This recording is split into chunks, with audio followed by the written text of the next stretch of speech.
Bonjour. Dimanche prochain, c'est dimanche de Pentecôte, traditionnellement une grande fête dans l'histoire de l'Église.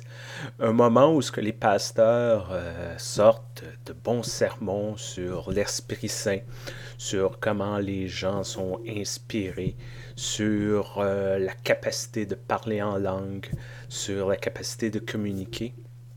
Mais peut-être un des sujets un peu moins abordés à travers l'histoire de Pentecôte, c'est l'histoire du leadership.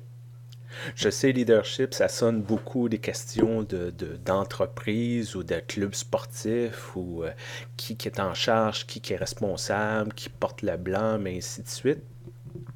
Mais à quelque part, l'histoire de Pentecôte, c'est l'histoire à quelques semaines, quelques mois après la mort de Jésus.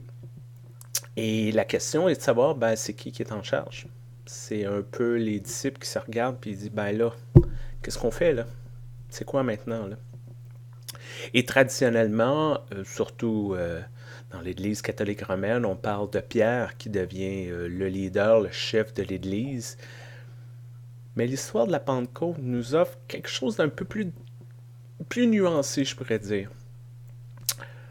Parce que l'Esprit Saint vient sur tous les disciples. Pas juste un, pas juste un conseil d'administration, pas juste une équipe de gestion, mais tous ceux et celles qui sont là reçoivent l'Esprit Saint et reçoivent cette capacité de parler, de prêcher, de faire du ministère, de partager sa foi. Et à quelque part, c'est ça aussi qui est très puissant dans ce message de Pentecôte-là. C'est que le mouvement créé par Jésus ne dépend plus d'une seule personne, d'un seul maître, d'un seul leader. C'est qu'il se transforme en une série de gens qui s'approprient le message et rendent le message. Ça se transforme en une série de gens qui prennent confiance en eux, qui trouvent des capacités, des ressources qu'ils ne savaient pas qu'ils avaient, puis qui vont faire quelque chose avec ça. C'est l'histoire qui nous invite, nous tous et nous toutes, à faire quelque chose. Très souvent, dans les milieux d'église, on va dire « Ah, le pasteur va faire ci » ou « Le conseil va faire ça ». Puis si le pasteur fait rien, là, on se regarde puis on est un peu paniqué. Donc, vous avez peut-être vécu des expériences où dans des paroisses, le leader quitte, puis là, tout commence à tomber en morceaux. Puis... Mais c'est l'histoire de Pentecôte qui nous rappelle que ça nous appartient tous et toutes, cette histoire-là, cette église-là, cette foi-là, cette spiritualité-là. On a tous un rôle à jouer qui n'est pas le même, qui est différent des uns des autres, mais on a tous notre part à jouer. Il n'y a pas une personne qui prend une décision puis les autres suivent comme des moutons.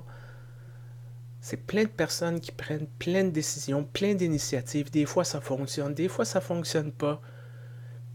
Mais à quelque part, il faut faire un peu comme les premiers disciples. Il faut sortir, il faut tenter. Il faut tenter d'aller rejoindre les gens. Et l'histoire de la Pentecôte dit plusieurs ont rejoint le mouvement. Ils disent pas tous ont rejoint le mouvement. Certains ont rejoint le mouvement.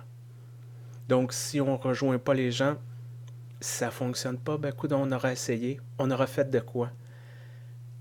C'est de faire notre part d'histoire de la Pentecôte. C'est se réapproprier le pouvoir qu'on peut faire quelque chose, qu'on peut avoir un impact dans notre monde, mais aussi dans notre Église, dans notre vie de foi. On a un rôle à jouer, on n'a pas à prendre des ordres, on a à faire quelque chose. J'espère cette semaine vous donner ces chances-là, ces ouvertures d'avoir un impact, de prendre des initiatives, de tenter des choses, de dire ça m'appartient, puis j'ai le goût de faire quelque chose.